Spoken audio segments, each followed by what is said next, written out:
Podcast. Com Elviro Rebouças. Bom dia aos dirigentes da FCDL do Rio Grande do Norte, aos dirigentes de todas as CDLs do Estado e do Brasil, aos empresários, meus amigos, minhas amigas. Esse é o podcast número 59 do dia 13 de abril de 2022. Estamos na quarta-feira de trevas, na Semana Santa. Essa quarta-feira que antecede a sexta-feira próxima, Paixão de Cristo, mais uma vez, há quase 2000 anos, que os católicos e cristãos do mundo todo assistem com piedade e com tristeza o desenlace da morte de Cristo e morte de cruz, crucificado. As notícias de economia da semana.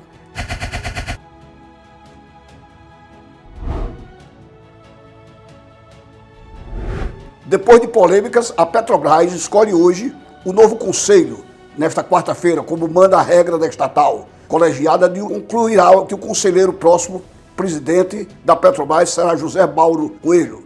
Representantes minoritários querem uma vaga a mais no colegiado, depois de muita polêmica após a demissão do general Joaquim Silva e Luna pelo presidente Jair Bolsonaro, seguida da desistência do consultor Adriano Pires e do presidente do Flamengo, Rodolfo Landim, de assumir o cargo de presidente e presidente do Conselho da Petrobras, respectivamente. A estatal fará hoje sua assembleia que definirá o seu próximo colegiado. Depois de muito tumulto envolvendo as indicações, dessa vez não são esperados surpresa. Um dos pontos centrais do encontro dos acionistas é que, na ocasião, será eleito como membro e próximo presidente da estatal. O indicado é José Mauro Coelho, ex-secretário de Petróleo, Gás Natural e Biocombustíveis do Ministério de Minas e Energia. Pelo estatuto da companhia, o presidente executivo, para poder ser indicado do cargo, precisa ser membro do conselho.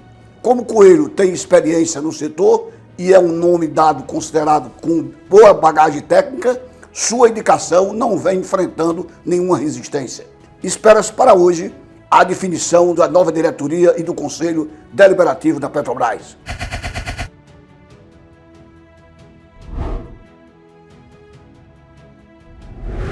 A inflação anual preocupa não só no Brasil, mas também nos Estados Unidos da América, a maior economia do mundo. A previsão é que de janeiro a dezembro de 2022, a inflação nos Estados Unidos chegue a 8,5%, a maior em 41 anos já vista naquele país. Custo de alimentação, gasolina, moradia impulsionaram os preços. A inflação nos Estados Unidos disparou no ano passado em um ritmo mais rápido em seus mais de 40 anos, com os custos de alimentação, gasolina, moradia e outras necessidades afetando os consumidores norte-americanos e eliminando os aumentos salariais que muitos receberam. Os preços nos Estados Unidos da América subiram 1,2% em março, ante fevereiro, segundo dados de ajustes sazonais, publicados nesta terça-feira, dia 12, pelo Departamento do Trabalho. Na comparação anual, a inflação saltou 8,5% em março, o maior índice desde dezembro de 1981.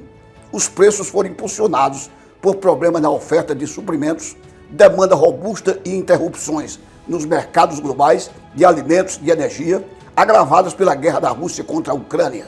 Os números da inflação de março foram os primeiros a captar o aumento total dos preços da gasolina, que seguiu a invasão da Ucrânia pela Rússia em 24 de fevereiro. Os ataques de Moscou desencadearam sanções ocidentais de longo alcance contra a economia russa e interromperam os mercados globais de alimentos e energia. O preço médio de um galão de gasolina nos Estados Unidos da América é de $4,10. Subiu 43% na comparação anual, embora tenha caído nas últimas semanas. As sucessivas altas nos preços de energia levaram a maiores custos de transporte para embarque de mercadorias e componentes em toda a economia, o que, por sua vez, contribuiu para os preços mais altos para os consumidores. A mais recente comprovação da alta dos preços fortalece as expectativas que o Federal Reserve, o Banco Central americano, aumentará as taxas de juros agressivamente nos próximos meses para tentar desacelerar empréstimos e gastos e domar a inflação. Os mercados financeiros agora preveem aumento de juros muito mais acentuados este ano do que as autoridades do FED haviam sinalizado no mês passado, mesmo antes da guerra da Rússia, a Rússia com a Ucrânia.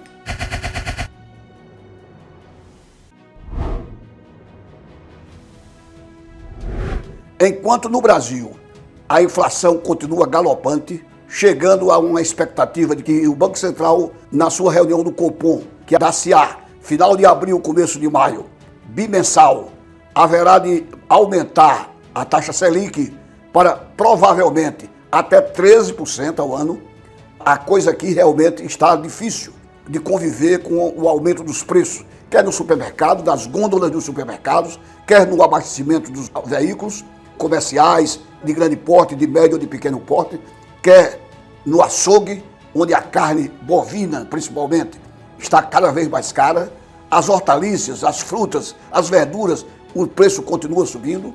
Agora é a conta de luz que deverá encarecer. A ANEEL propôs reajuste de quase 60% em bandeiras tarifárias. Dentre os fatores apontados como justificativa para o reajuste estão a inflação, que fechou 2021 em 10,06%, e a alta dos combustíveis. A diretoria da Agência Nacional de Energia Elétrica, ANEEL, propôs nesta terça-feira, ontem, aumentos que variam até 60% para a bandeira vermelha e a bandeira amarela. A taxa adicional cobrada nas contas de luz quando a geração de energia elétrica está mais cara no país, principalmente por causa da falta de chuvas e o acionamento de usinas termoelétricas era necessário. Pela proposta apresentada nesta terça-feira, o valor da bandeira tarifária amarela passaria por um aumento de 56%, R$ 1,87 a cada 100 kWh para R$ 2,92. Já a bandeira vermelha, essa é a bandeira amarela, já a bandeira vermelha aumentaria 57%, de R$ 3,97 para R$ 6,23.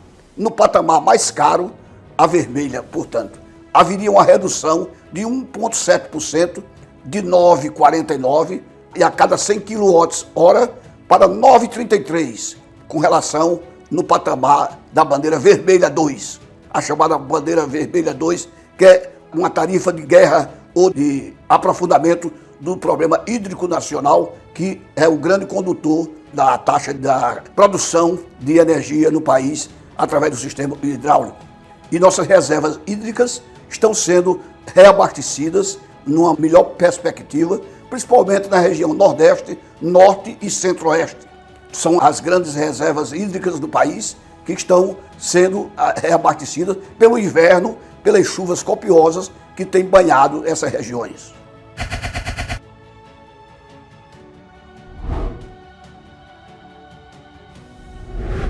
Inflação de guerra e Covid na China podem levar o mundo à recessão, alerta analistas. A alta de preço de energia e de alimentos após a guerra da Rússia com a Ucrânia e o freio na economia chinesa podem derrubar o crescimento global. A economia do planeta poderá entrar em recessão até o fim do ano, com consequência do aumento de inflação pós-guerra na Ucrânia e dos surtos de Covid na China, que tem levado a lockdowns frequentes na segunda maior economia do planeta. A previsão é da Peterson Institute for International Economy, um dos principais centros de pesquisa dos Estados Unidos da América. Após um ano de recuperação dos efeitos econômicos da pandemia, quase todos os países estão vendo uma desaceleração significativa em seu crescimento. Porém, a China, com Xangai, com 25 milhões de habitantes, a maior cidade do mundo, e a China, com 1,650 bilhões de habitantes, vê recrudescer uma nova variante da Covid, colocando em lockdown as principais cidades da grande economia asiática. O Instituto prevê que após a expansão de 5,8% em 2021, a economia global cresça apenas 3,3% na média desse ano, mas o risco de uma recessão no fim de 2022 é crescente. Outros economistas têm alertado para os riscos crescentes de uma recessão global, por uma combinação de fatores: a disparada nos preços do petróleo, dos alimentos, por causa da guerra na Ucrânia levaram a uma retração no consumo dos países ricos, ao mesmo tempo em que a China enfrenta uma desaceleração por causa do aumento nos casos de Covid no país. Não é a Rússia, é a Ucrânia, são economias fortes, mas são muito importantes para o mundo pela exportação dos fertilizantes, grãos, além do petróleo e do gás natural. Como commodities são produtos globais, os maiores custos para esses produtos estão forçando os bancos centrais do mundo a atuarem de forma mais restrita, destacando a análise no Brasil de estrategista internacional da XP, Consultoria e Banco.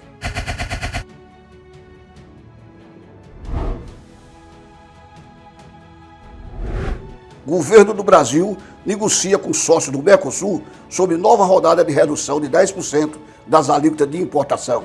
Segundo o secretário do Comércio Exterior, data em que a medida será anunciada ainda depende da dinâmica das negociações com os parceiros do bloco. O governo brasileiro deu início a negociações com os demais sócios do Mercosul para fazer mais uma rodada de redução de 10% nas alíquotas de importação no comércio com terceiros países, que formam a tarifa externa comum, a TEC. A expectativa é de que a medida, que se enquadra no projeto de abertura comercial do ministro da Economia, Paulo Guedes, seja adotada ainda este ano.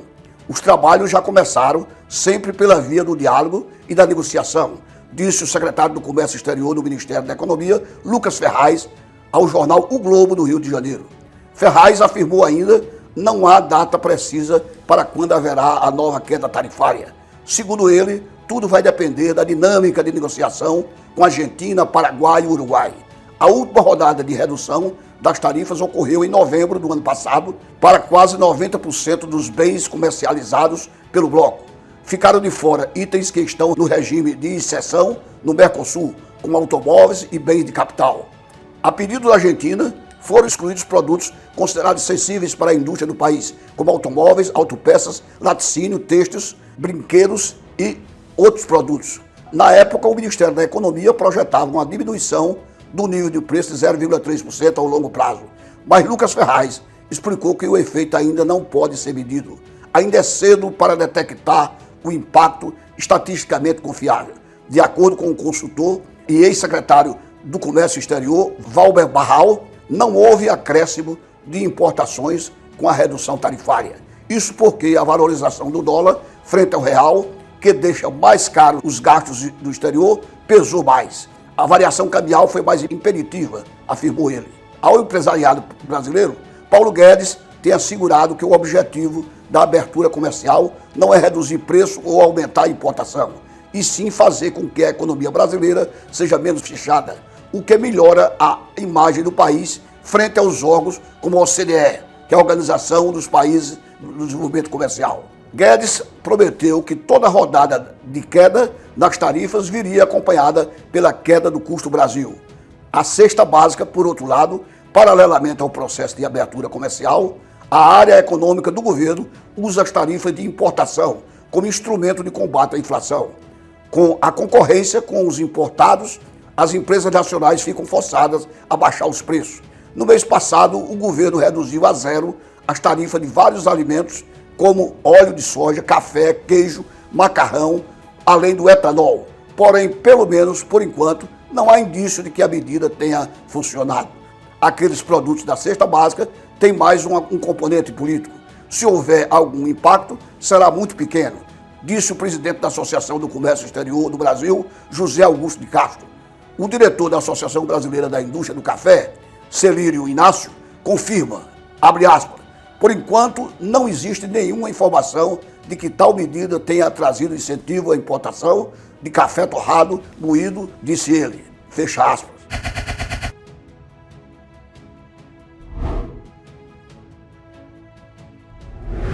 A Bolsa de Valores de São Paulo, a Bovespa, fechou ontem com a terceira queda consecutiva, em 0,68% aos 116.146 pontos. O dólar comercial foi vendido no pregão de ontem a R$ 4,67. Portanto, continua caindo o dólar pela migração de recursos da Ásia da Europa e dos Estados Unidos da América, principalmente dessas três regiões, para o mercado de capitais brasileiro, onde tanto os juros fixos, os juros da taxa Selic, como as negociações na Bolsa de Valores de São Paulo, a Bovespa ou a B3, continuam numa migração de capitais realmente consideráveis. Já se fala que esse ano, de 4 de janeiro até o dia 12, ontem, 12 de abril, mais de 100 bilhões de reais, 100 bilhões de reais circularam pela Ibovespa vindo do exterior, o que é, para um período, recorde nos últimos 10 anos. Desde 2008, portanto, há quase 14 anos que nós não tínhamos uma migração dessa magnitude. É o investidor externo e o interno também, o brasileiro também, investindo na Bolsa, porque ela está barata e os preços são competitivos e são, ao mesmo tempo, não são desprezíveis. E 100 bilhões de reais já circularam pela Ibovespa só do capital estrangeiro, vindo para o Brasil de 4 de janeiro a 12 de abril.